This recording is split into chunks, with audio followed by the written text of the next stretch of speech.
श्री शिवाय नमस्तुभ्यम। हर हर महादेव। भक्ति की अद्भुत कथा सुनिए। रजनी नाम की एक गरीब लड़की थी। उसके माँ बाप नहीं थे, वह अनाथ थी। मजदूरी करके अपना पेट पालन करती। ऐसे धीरे धीरे वो बड़ी हो गई, खेतों में काम करने लगी। अब खेत का काम ख़त्म ही होने वाला था। एक दिन वो घड़े में पानी लेकर अपने कुटिया की तरफ, झोपड़ी की तरफ जा रही थी। रास्ते में पीपल वृक्ष के नीचे एक शिवलिंग दिखा। बोली, ओ हो, शिवलिंग पर इतने सारे पत्ते गिरे हैं, लग रहा है इन प्रभु की सेवा करने वाला कोई नहीं है। अब आज से मैं ही सेवा करूंगी। वहाँ मटका उतारा और प्रणाम करके चली गई। दूसरे दिन वो सुबह स्नान ध्यान की, भगवान का याद आई। बोली, चले। शिवलिंग पर जल चढ़ाया, भोग लगाया और फिर आ गई। फिर बोली, प्रभु अब आज खेत का आखिरी काम है, आज मैं दूसरा काम ढूंढने जाऊंगी, अपना आशीर्वाद दीजिए। इतने में उसकी सहेली ममता मिली।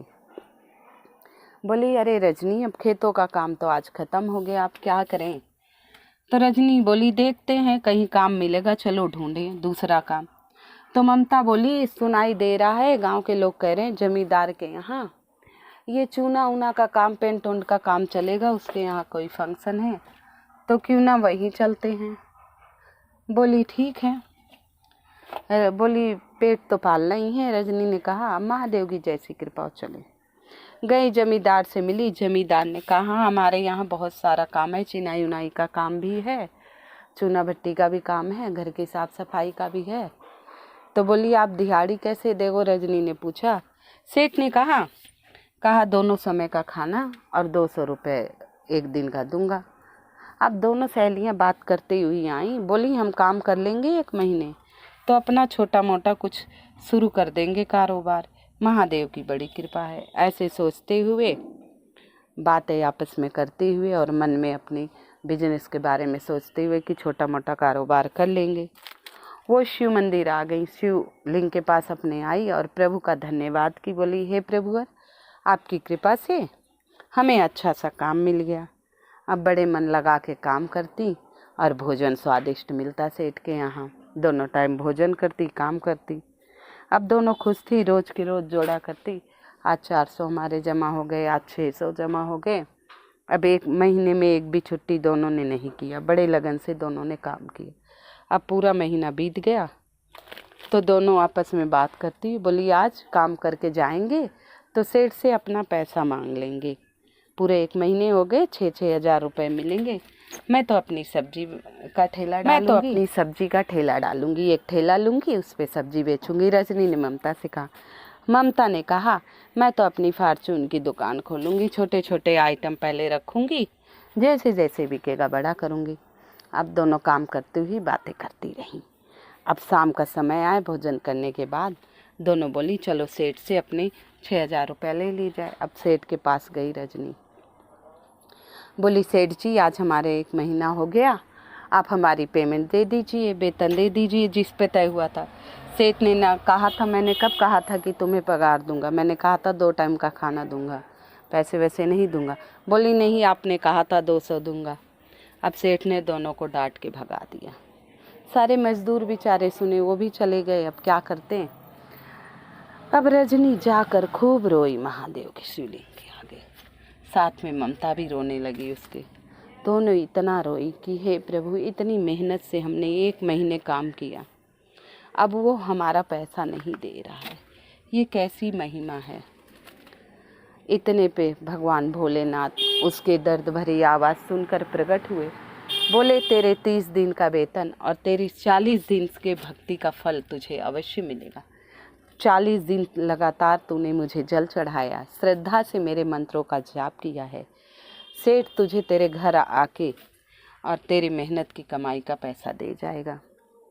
अब रजनी बड़ी खुशी। बोली, महादेव, आपके दर्शन हो गए, मेरा उद्धार हो गया। अब सेठ पैसा दे न दे, महादेव अंतर्ध्यान हुए। यहाँ सेठ अपनी तिजोरी खोला तो नोट की गड्डियाँ गिन रहा था। भाई, कारोबार अच्छा चला और मजदूरों के पैसे भी ले लिए, खेती बाड़ी का अनाज भी बढ़िया बिका, बड़ा प्रसन्न था। आज तो बहुत अच्छा दिन है, बहुत सारे पैसे भी आ गए, गड्डी भगवान की कृपा है। ऐसे कहकर गहने और पैसे रखकर तिजोरी बंद कर दिया। तिजोरी बंद करने के बाद आने लगा, तब से उसकी बेटी निकली। बोली, पिताजी मुझे कुछ पैसे चाहिए, मुझे कुछ काम है, बाज़ार से आपके नए कपड़े, अपने लिए कपड़े और कुछ सामान लाने हैं मुझे अपने लिए। तो सेठ ने कहा अपनी बेटी से, हाँ बेटी सीमा, तुम लोगों के लिए ही तो मैं कमा रहा हूँ, कितना चाहिए? बेटी ने कहा, पिताजी मुझे 5-6 हज़ार दे दीजिए। तो बोली, ठीक है, आओ। अब सेठ गए तिजोरी के पास, जैसे ही गड्डी देखे, अब सारे रुपए कागज़ के, रुपए है ही ना उसमें, सब कागज़ की गड्डियाँ हो गई, प्लेन कागज़। अब सेठ बड़े घबराए, रोने लगे। सीमा ने पूछा, पिताश्री क्या हुआ? बोले, अरे बेटी, रुपए तो सारे कागज़ के हो गए, इतनी सारी गड्डियाँ मैंने रखी थी, सारे कागज़ के हो गए। बहुत परेशान हुआ। तो सीमा ने कहा, पिताश्री घबराओ नहीं, गहने तो रखे हैं, उससे काम चला लेंगे, अब क्या किया जाए? बोले, ठीक है बेटा। अब जैसे ही गहने की तिजोरी खोला, उसमें से सांप निकलने लगे। अब सेठ बुरी तरह रोने लगा, सीमा भी रोने लगी, पिताश्री ये क्या हो गया? अब सेठ को कुछ समझ में नहीं आया। भोलेनाथ की मूर्ति रखी थी उसके घर में, वहाँ जाकर सेठ खूब रोया। बोला, हे भोलेनाथ, हे भोलेनाथ, ये कैसी महिमा है ये आपकी? मेरी सारी मेहनत की कमाई कागज़ की हो गई, गहने सर्प में बदल गए। तो महादेव उसका बिलाप सुनकर महादेव को दया आई, नाथों के नाथ भोलेनाथ हैं, और प्रकट हुए। बोले, हे सेठ, तू गरीबों का हक मारेगा तो यही होगा, बरकत थोड़ी होगी। सीमा के लिए तेरे पास पैसे हैं, और 2 लड़कियां की मेहनत की कमाई तू खा रहा है, रजनी और ममता जैसे मजदूरों की कमाई, गरीब बच्चों की कमाई खा रहा है। रात दिन तेरे यहाँ इतनी मेहनत की, एक दिन में 2 दिन का काम होगी, और पैसे देते समय तूने मना कर दिया। ऐसे करेगा तो ऐसा ही होगा। अब खूब श्री चरणों में, प्रभु महादेव के श्री चरणों में खूब रोने लगा, खूब विलाप करने लगा। हे महादेव, मुझसे गलती हो गई, हे महादेव मुझसे। बोले, ठीक है, जाओ उनके पैसे दो। तो अब सेठ महादेव से क्षमा याचना किया, बोला, मैं अभी जाके सारे मजदूरों का पैसे देता हूँ। फिर शिव जी अंतर्ध्यान हुए, उसे सद्बुद्धि आई, जाके तिजोरी खोला तो नोटों की गड्डियों से भरी हुई, गहनों से भरी। अब वो सब मजदूर की गिनती के हिसाब से 6-6 हज़ार रुपये तो लिए, ऊपर से 5-5 हज़ार इनाम के रूप में भी रखा। और रजनी और ममता के घर गया और सब मजदूरों को बुलाया, सबको पैसे दिए। अब सब मजदूर बड़े प्रसन्न हुए, कहाँ 6 हज़ार नहीं मिल रहे थे, कहाँ 11 हज़ार रुपये मिल गए। अब रजनी समझ गई ये भोलेनाथ की भक्ति का फल है, और उसने निश्चय किया, प्रतिदिन 1 लोटा जल शिवलिंग पर अब समर्पित करने लगी। श्रद्धा अनुसार जो उसके रहता वो भी करने लगी। अब उन पैसों से उसने सब्जी का ठेला लिया और गली गली सब्जी बेचती। उसकी सब्जी बहुत बढ़िया बिकने लगी। उसने अपना मकान लिया, महादेव की कृपा से उसका विवाह हुआ, और वो शिव मंदिर बनवाकर शिव पूजा करने लगी, शिव भक्ति करने लगी।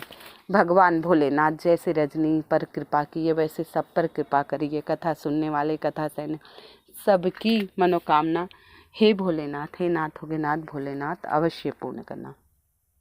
कोई भी विशेष मनोकामना हो तो लगातार 43 दिनों तक, 40 दिनों तक शिवलिंग पर आप 1 लोटा जल, गंगा जल मिलाकर डालिए, और जो आपकी इच्छा हो, मनोकामना हो, कहते जाइए। भगवान आपकी मनोकामना अवश्य पूर्ण करेंगे। आशा करती हूँ आप सभी को यह कथा पसंद आ रही हो, तो कृपया मेरी वीडियो को लाइक एवं सब्सक्राइब अवश्य कर दीजिएगा। कमेंट में श्री शिवाय नमस्तुभ्यम अवश्य लिख दीजिएगा, श्री शिवाय नमस्तुभ्यम अवश्य लिख दीजिएगा। हर हर महादेव।